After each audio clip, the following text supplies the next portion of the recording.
Well, here we are again, another year and another year's moth trapping. This is Lound Wood.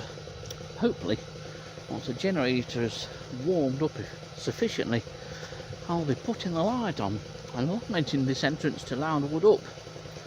It's February the 4th today, so don't expect a great deal in the way of moths. Hopefully a couple of pale brindle beauties and maybe a spring usher. But it is dropping temperature wise. It's hovering sort of around the 9 and 8.5 centigrade.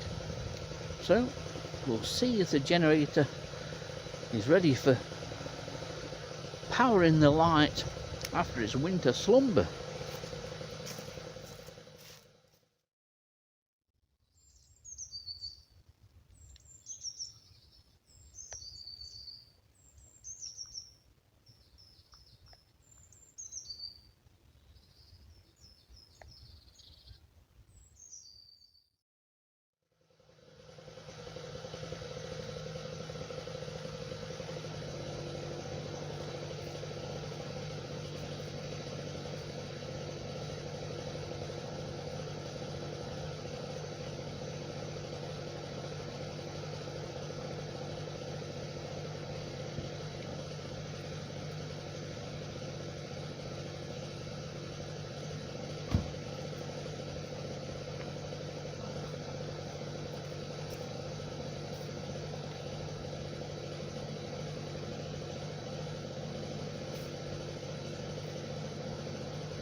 Well, everything's working.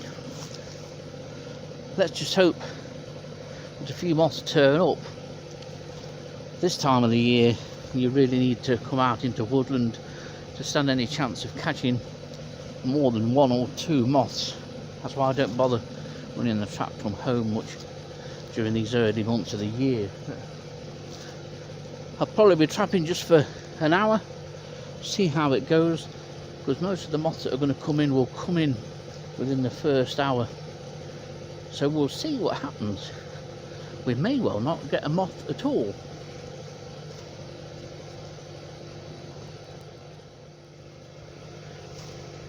Well, the start of another moth trapping year, and the first moth trapping video of the year. I was going to say, just hope we get one, and we have. One's just come in.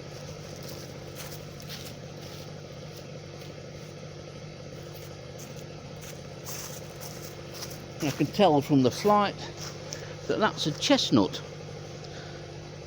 It's just gone 17:30 now, and I've come out here to Lound Wood, just outside the village of Eakring, to run the trap for an hour, possibly 2 hours. But to be honest, this time of year, and on a night like this where the temperature is slowly starting to drop, any moths will come within this first hour, so there may be little reason to stay beyond 18-30 hours, but we'll see what happens.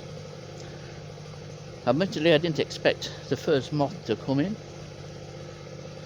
The moths, or the species that I was expecting to be coming in first, were pale brindle beauty, maybe a spring usher and a Torticodes alternella, but we'll see what happens. The temperature is about 8.5 to 8 degrees centigrade now.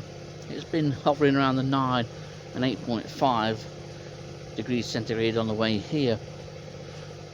It is forecasted to be cloudy for most of the night. There's a cold front passing through, but I think there's little rain on this cold front now. But the next few nights aren't going to be as mild as this, and to be honest, I ought to have come out last night as well, because that was a couple of degrees milder than the temperatures that we have tonight. So we're set up, the generator's working for the first time since October-ish, or whenever it was. Let's see if the flask is still performing to its usual abysmal standard, and I'll have a cup of tea while at least there's a good chance of it still being warm. Well, this is the view from just outside Lound Wood. Quite a nice sky. It's been cloudy all day today, and it's not until it started to become dark. Has there been any sort of gaps appearing in the cloud? Now that doesn't look like the end of the cold front to me. The cold front's not due to pass over until during the night, so hopefully conditions will remain suitable for the next hour at least. Certainly should do in terms of dryness. Should be no rain at all. Just hope that temperature keeps up just a little bit, or at least stays where it is. But we can always stand here and admire the view. Well, we have another moth in, and it's a satellite.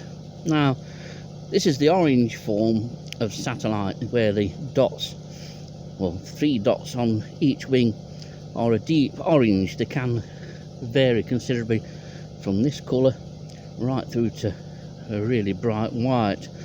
But the orange form, like this one, is one that I don't usually see particularly often, but it's nice to see.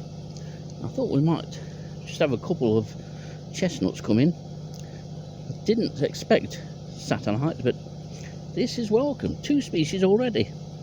Now satellite is probably under-recorded to a degree in Nottinghamshire. It's certainly widespread, but not recorded due to the fact that many people don't run a trap at this time of year. But to be honest, although you get fewer moths, you never know exactly what you're going to get. You can forecast it to a certain degree, and 9 times out of 10 are quite accurate, but there's always the opportunity for something strange and unexpected to turn up. So 2 moths in, or 2 species in rather, chestnut and this one, which is satellite, both of which hibernate and pass the winter as adults and probably in leaf litter.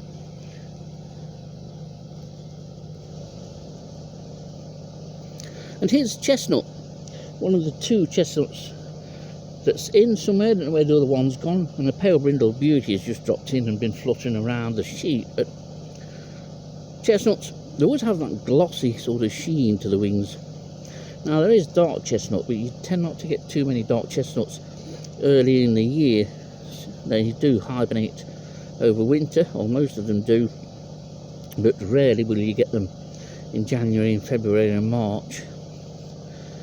But chestnut, usually a dark sort of chestnutty brown obviously, and the stigma is quite distinct on some individuals. You can just make out the stigma, which is more or less central on the forewing there.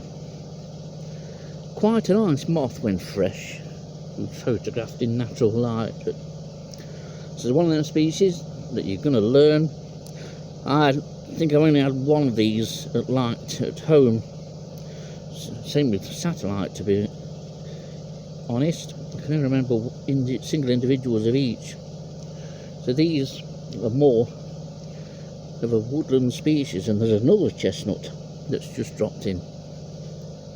Things are looking up and quite promising for a decent hour here.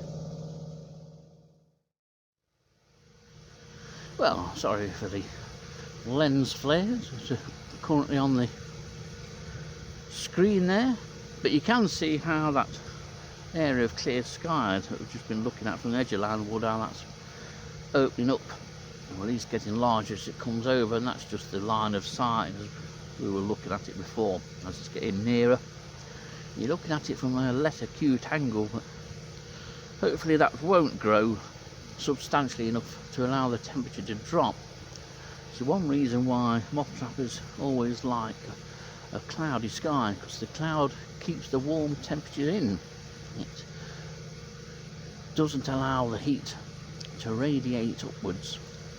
So the golden rule is, if it's cloudy, you'll get more moths, especially if the temperature is warm.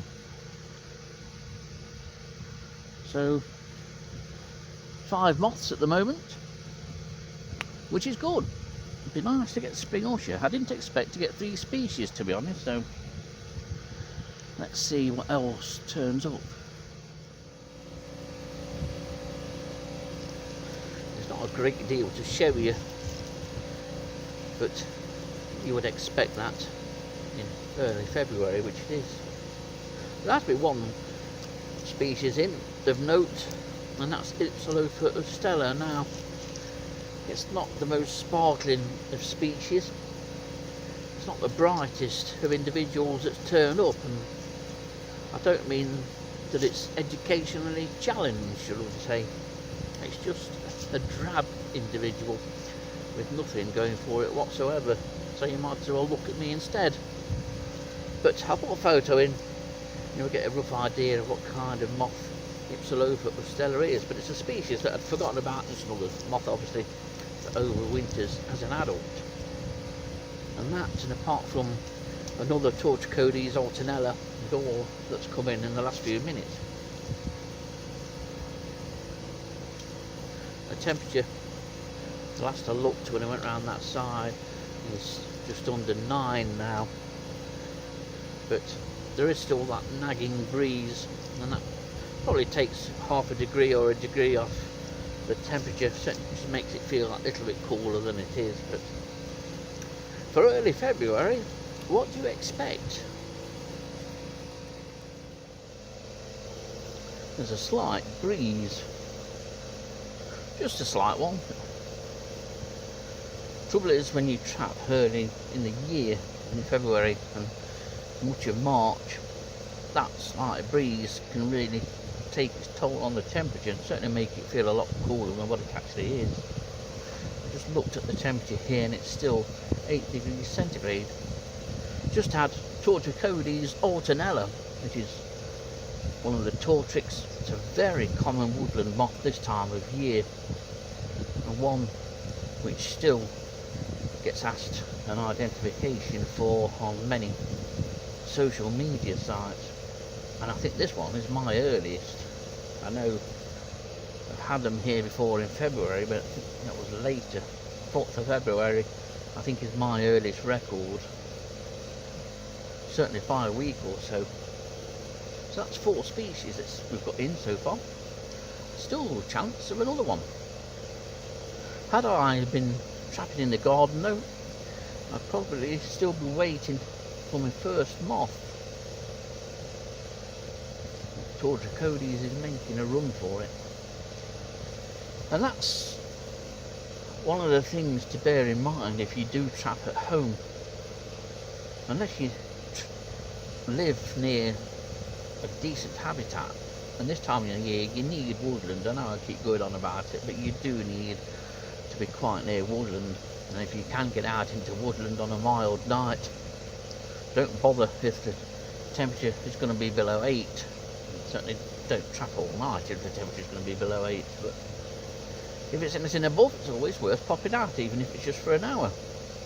And after that sort of traditional break that most people or moth trappers have and want over Christmas, by the time you've gone through January, or probably even halfway through January, you're starting to fidget and get that urge at my age is decidedly dangerous and suspect, but you get that urge to want to start and trap again.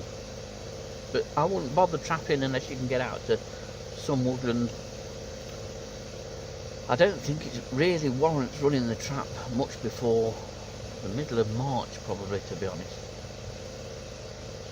So if you can get out and trap, maybe with a local mothing group or wildlife group somewhere in the early months of the year, I'd recommend it. And the good thing about trapping this time of year, you've got few moths to get confused by. You're only going to get a handful of species. Well, this is sneaked in. This is a lovely spring usher. I may well take this home for photographing. Just about ready to pack up. In fact, I was just starting to pack up. A pale brindled beauty had just gone by, but I hadn't seen this come in.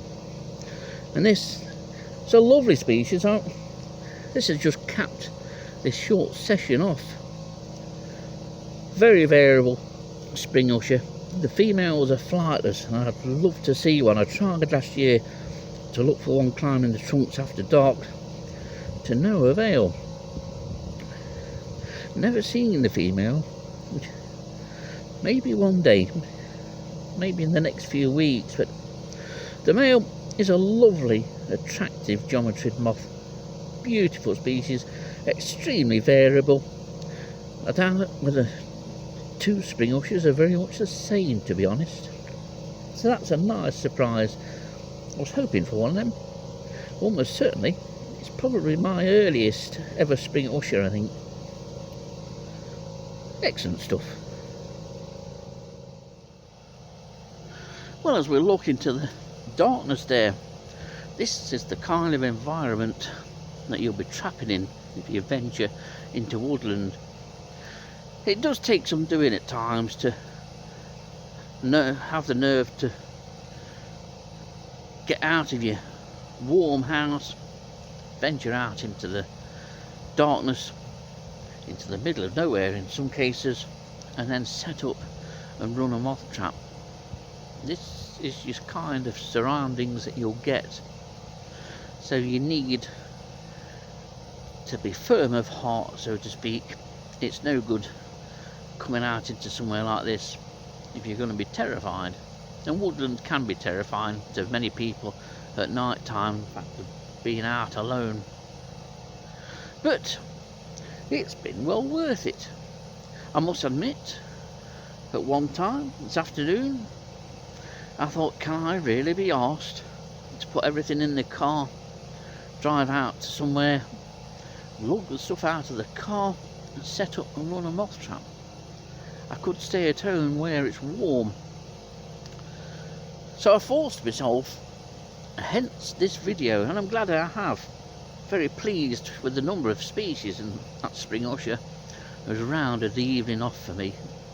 It's been a very pleasant hour, a nice hour to start off this new moth trapping season, and hopefully during the course of the year we'll get some stonking moths.